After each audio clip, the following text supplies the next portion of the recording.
नमस्कार साथियों, मैं प्रधान धाकड़ आप सभी का स्वागत करता हूं केकड़ी पाठशाला के इस डिजिटल प्लेटफॉर्म पर। साथियों, आज अपन बात करने वाले हैं राजस्थान का जो मेवाड़ का इतिहास है उसके बारे में। तो आज अपन बात करते हैं आगे मेवाड़ के इतिहास के बारे में।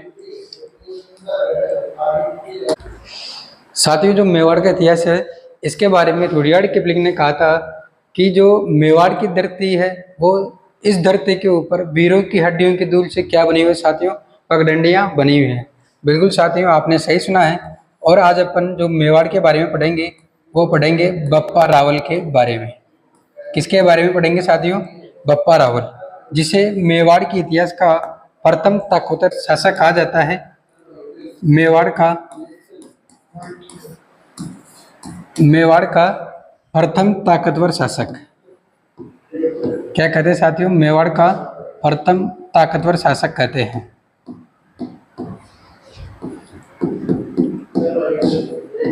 ये मेवाड़ का प्रथम ताकतवर शासक कहलाता है आपके बप्पा रावल। साथियों, जो बप्पा रावल है इसका जो मूल नाम है, अगर अपन इसके मूल नाम की बात करें तो बप्पा रावल का मूल नाम क्या हो जाएगा? बप्पा रावल का मूल नाम हो जाएगा कालभोज। बप्पा रावल का मूल नाम क्या हो जाएगा साथियों? कालभोज हो जाएगा। अब इसके बाद अपन बात करते हैं बप्पा रावल के बारे में कि जो फिर ये बप्पा रावल है क्या? तो बप्पा रावल तो इसकी क्या है? उपाधि है एक। बप्पा रावल क्या हो जाएगी इसकी? बप्पा रावल इसकी उपाधि है। क्या है साथियों? बप्पा रावल। और ऐसा भी कहते हैं कि ये जो उपाधि है ये इसको हरित ऋषि ने दी थी, क्योंकि जो बप्पा रावल के जो पिता थे महेंद्रदित्य, उन महेंद्रदित्य की हत्या मेवाड़ के भीलों ने मिलकर कर दी थी। क्योंकि जो महेंद्रदित्य था वो मेवाड़ के भीलों से कर वसूलता था, इसलिए भीलों ने क्या कर दी? उसकी हत्या कर दी। महेंद्रदित्य की हत्या करने के बाद जो भील थे मेवाड़ के, वो आपके बप्पा रावल की भी हत्या करना चाहते थे, लेकिन बप्पा रावल वहां से निकलकर हरित ऋषि के आश्रम में आ जाता है और वहां पर आकर गायें चराने का वो कार्य करने लगता है। अब जब वो गायें चरा रहा था तो एक दिन उसके साथ क्या होता है कि एक गाय का दूध किसी निश्चित स्थान पर जाकर अपने आप ही झरने लगता था। और फिर बाद में जब शाम को वो आश्रम में आया तो हरित ऋषि ने बप्पा रावल को डांटा कि आखिर इस गाय का दूध कहाँ गया। तो बप्पा रावल के साथ ऐसा 2-3 दिन तक हुआ। तो बप्पा रावल ने भी सोचा कि आखिर ऐसा क्या होता है कि इस गाय का दूध अपने आप ही गायब हो जाता है। तो बप्पा रावल दूसरे दिन उसी गाय के पीछे पीछे रहता है पूरे दिन तक, और वो देखता है कि गाय किसी एक निश्चित स्थान पर जाती है और उसका दूध अपने आप ही झरने लगता था। फिर बप्पा रावल ने क्या किया? बप्पा रावल ने दूसरे दिन जाकर उस जगह पर खुदाई का कार्य स्टार्ट किया।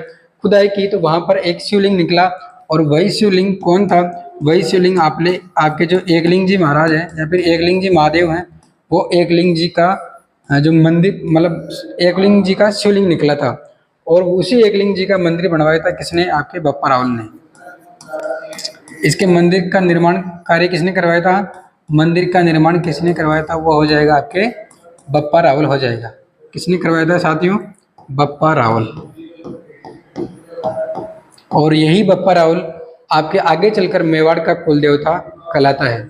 ये जो बप्पा रावल ने इस मंदिर का जो निर्माण करवाया था वो करवाया था आपके नागदा के अंतर्गत। नागदा में भी एक जगह पड़ती है जिसका नाम है कैलाशपुरी।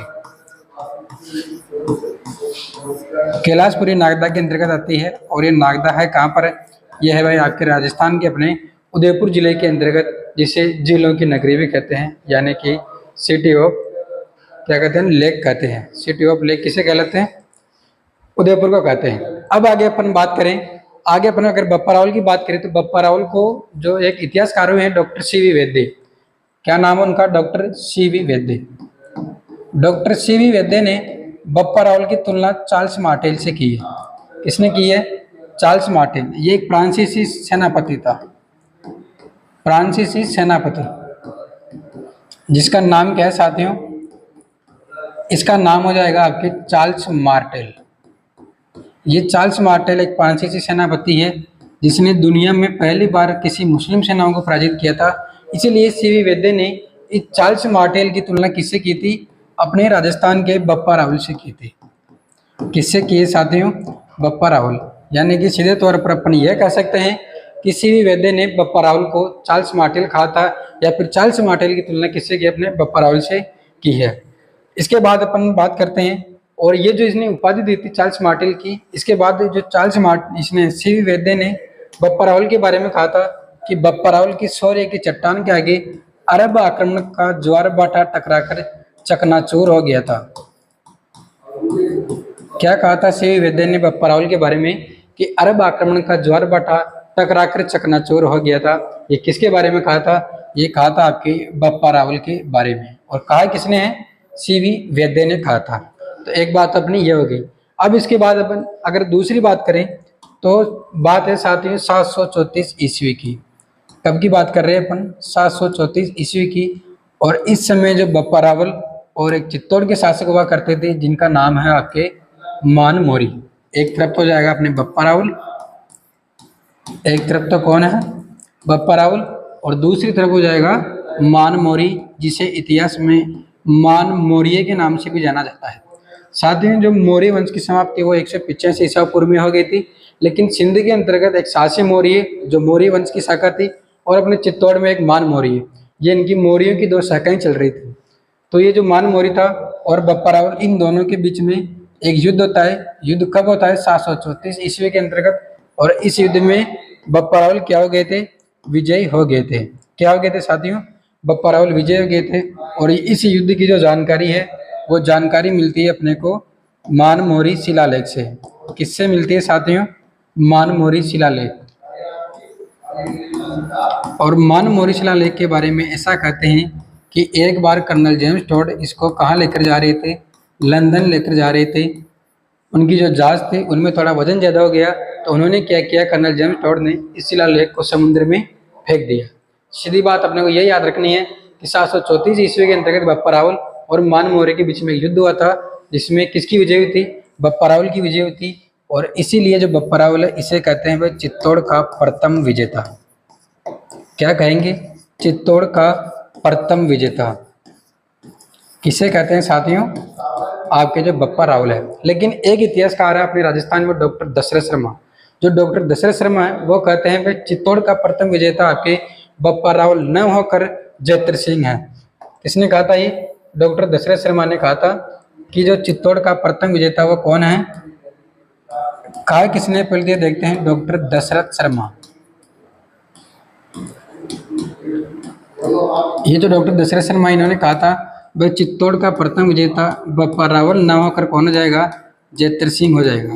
और जयत्र सिंह को डॉक्टर दशरथ शर्मा ने इसलिए कहा था क्योंकि 1227 ईस्वी के अंतर्गत जो जयत्र सिंह है इसने दिल्ली के सुल्तान इल्तुतमिश को पराजित किया था बोताला के युद्ध के अंतर्गत। इसीलिए डॉक्टर दशरथ शर्मा ने जयत्र सिंह को चित्तौड़ का प्रथम विजेता कहा। लेकिन जो अन्य इतिहासकार हैं वो आपके बप्पा रावल को चित्तौड़ का प्रथम विजेता मानते हैं। दोनों ही बातें आपको याद रखनी है। इसके बाद अपन अगर बात करें तो जो बप्पा रावल है इसके बारे में कुछ रोचक तथ्य भी हैं। ऐसा कहते हैं कि बप्पा रावल आपके जो ब्रेकफास्ट के अंतर्गत 4 बकरे खाया करता था, 16 गज की जो धोती बना करता था वो, और उसके बारे में ऐसा कहते हैं कि उसने 18 अंतर्राष्ट्रीय विवाह किए थे और उसके 130 पुत्र भी थे। ये उसकी कुछ जानकारी थी, जिसके अंतर्गत अपने राजस्थान के इतिहासकार हैं वो कम ही थोड़ा सा इस पर विश्वास करते हैं। अब जो इसके बाद अपन बात करते हैं बप्पा रावल के बारे में, तो बप्पा रावल है किसकी गाय चलाता था? ये हारित ऋषि की, हारित ऋषि। तो ये हारित ऋषि बप्पा रावल के क्या हो जाएंगे? आपके गुरु हो जाएंगे। कौन हो जाएंगे? बप्पा रावल के गुरु हो जाएंगे। और इन्होंने इनको कोई कौन सी उपाधि दी थी?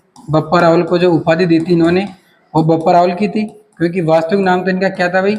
वास्तविक नाम तो इनका कालभोज था। ये वास्तविक नाम कभी कभी पूछ लेता है एग्जाम में, तो वो भी आपको याद रखना है। वास्तविक नाम कालभोज है और बप्पा रावल इसकी क्या है? उपाधि है। अब इसके बाद अब अपन अगर नेक्स्ट शासक की बात करें तो नेक्स्ट शासक है अपने राव अल्लट। कौन हो जाएंगे? राव अल्लट। राव अल्लट, या फिर इन्हें ही कहते हैं भाई आपके आलू रावल। क्या कहते हैं? आलू रावल। ये जो आलू रावल है इसके बारे में जो क्वेश्चन बनता है एग्जाम में वो इस प्रकार से बनता है कि इन्होंने राजस्थान में सर्वप्रथम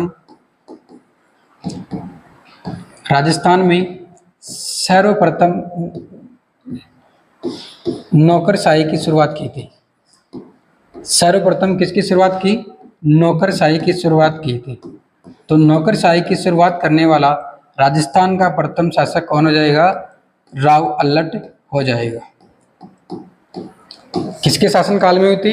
राव अल्लट या फिर आपके जो आलू रावल है, इसके शासनकाल में सर्वप्रथम नौकरशाही की जो आपकी शुरुआत हुई थी। इसके बाद अपन बात करें तो इन्होंने बसाया था भाई आपके आहड़ नगर। इन्होंने क्या बसाया था?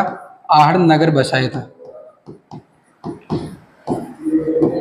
आहड़ नगर बसाया था। और अपन अगर बप्पा रावल की बात करें तो बप्पा रावल ने एक नगर बसाया जिसका नाम था नागदा। बप्पा रावल ने कौन सा नगर बसाया था? नागदा नगर।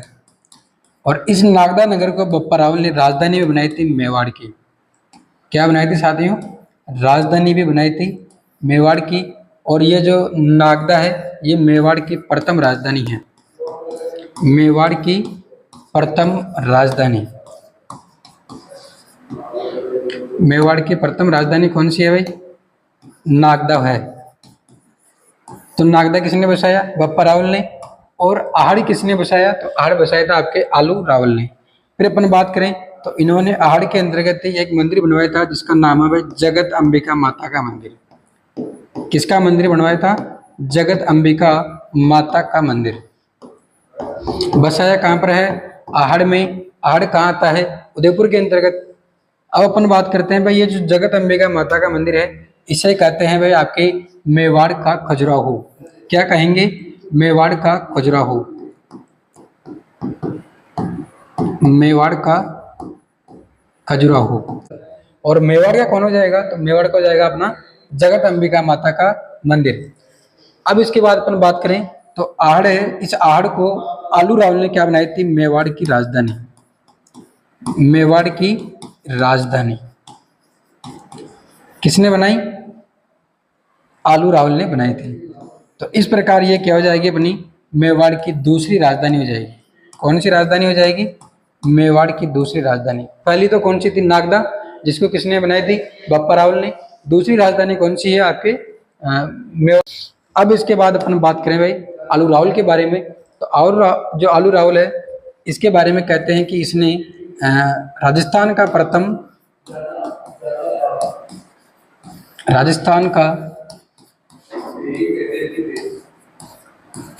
अंतरराष्ट्रीय विवाह किया था। कौन सा विवाह किया था? अंतरराष्ट्रीय विवाह है। अंतरराष्ट्रीय विवाह करने वाले राजस्थान के जो पहले शासक है वो कौन थे? आलू रावल या फिर राव अल्लट। तो जो अंतर्राष्ट्रीय विवाह था, अंतर्राष्ट्रीय विवाह किससे किया गया था? हरिया देवी से किया गया था भाई। हरिया देवी। और ये हरिया देवी कौन थी? ये हूण जाति की राजकुमारी थी। कौन थी ये? हूण जाति की राजकुमारी।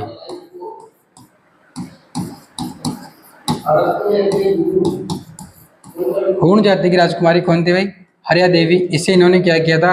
अंतर्राष्ट्रीय विवाह किया था। और ये हूण कौन थे? यह हूण जाति आपके मध्य एशिया की रहने वाली थी। कहाँ की थी? मध्य एशिया की रहने वाली जाति कौन सी थी? हूण जाति। ठीक है साथियों, तो राजस्थान का प्रथम अंतर्राष्ट्रीय विवाह किसने किया था? आलू रावल ने। किससे किया था? हरिया देवी से। हरिया देवी कौन थी? हरिया देवी हूण जाति की राजकुमारी थी। और हूण जाति कहाँ की रहने वाली थी? मध्य एशिया की रहने वाली थी। इसके बाद अपन नोट लगाकर एक बात लिख सकते हैं कि वह राजस्थान का प्रथम अंतर्राष्ट्रीय विवाह तो किसने किया? आलू रावल ने किया। तो भारत में प्रथम अंतर्राष्ट्रीय विवाह किसने किया था? भारत में प्रथम अंतर्राष्ट्रीय विवाह है यानी कि international marriage, first international marriage किसने की थी? तो राजस्थान में तो आलू रावल है। और अपने भारत की दृष्टि से देखें तो भारत में है चंद्रगुप्त मौर्य। चंद्रगुप्त मौर्य थे। और इस चंद्रगुप्त मौर्य ने किससे की थी? तो इस चंद्रगुप्त मौर्य ने की थी भाई हेलिना से शादी। किससे की थी? हेलिना से। और ये हेलिना कौन थी? ये थी भाई आपके सेल्यूकस निकेटर की पुत्री थी। Seleucus Nicator. सेल्यूकस निकेटर कहाँ का था? तो सेल्यूकस निकेटर रहने वाला था यूनान का। कहाँ का था? यूनान का। लेकिन जो सिकंदर है, सिकंदर के जो वंशज थे वो थे ये सेल्यूकस निकेटर। और इसकी जो पुत्री थी हेलिना, इससे चंद्रगुप्त मौर्य ने क्या किया था? विवाह किया था। तो भारत में प्रथम अंतर्राष्ट्रीय विवाह करने वाले तो चंद्रगुप्त मौर्य हैं, और राजस्थान का जो प्रथम अंतर्राष्ट्रीय विवाह किया था वो किया था आपके आलू रावल ने किया था। ठीक है साथियों। अब इसके बाद अपन बात करें तो इसके बाद है भाई अपना रण सिंह। कौन है? रण सिंह शासक बनते हैं आपके किसके बाद? ये बनते हैं भाई जो आलू रावल है इसके बाद शासक बनते हैं। रण सिंह कितने पुत्र थे साथियों? 2 पुत्र थे। एक का नाम है आपके राहब और एक का नाम है क्षेम सिंह। एक का नाम तो क्या है? राहब, और दूसरे का नाम क्या हो जाएगा? क्षेम सिंह हो जाएगा। तो इधर तो लिख लेते हैं अपन राहब, और इधर कौन हो जाएगा? क्षेम सिंह।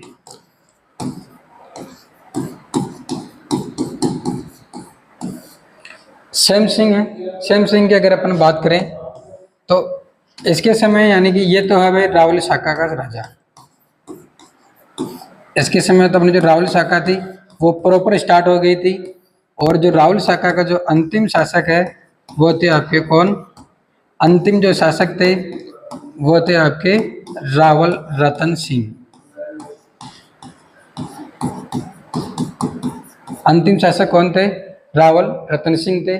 और जो राहब है, राहब ने क्या किया था? राहब ने भाई आपके जो सिसोदा ठिकाना है, सिसोदा ठिकाने की स्थापना की थी। सिसोदा ठिकाने की क्या की थी? स्थापना की थी। यानी कि जो अपन चित्तौड़ की बात करें, चित्तौड़ में शासन कौन कर रहा है? राहुल शाखा वाले। और फिर जो राहब या फिर राहब की जो संतानें हैं वो कहाँ चले गई थी? सिसोदा ठिकाने में। और इसी सिसोदा ग्राम या फिर इसी सिसोदा ठिकाने से आपके जो सिसोदा शाखा है वो क्या होती है? प्रारंभ होती है। अब इसके बाद अपन बात करते हैं भाई, इसके बाद में अगले जो शासक है वह क्षेम सिंह। अगले शासक कौन है? क्षेम सिंह।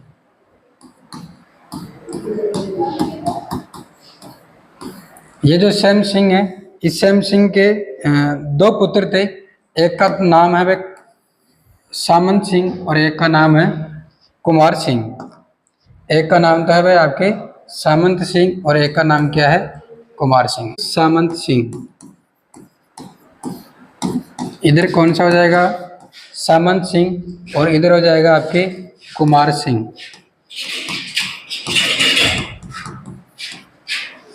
जो सामंत सिंह है, इस सामंत सिंह के समय में आपके मालवा के राजा मुंज का आक्रमण होता। मालवा के राजा कहाँ के भाई? मालवा के राजा मुंज का आक्रमण हुआ था।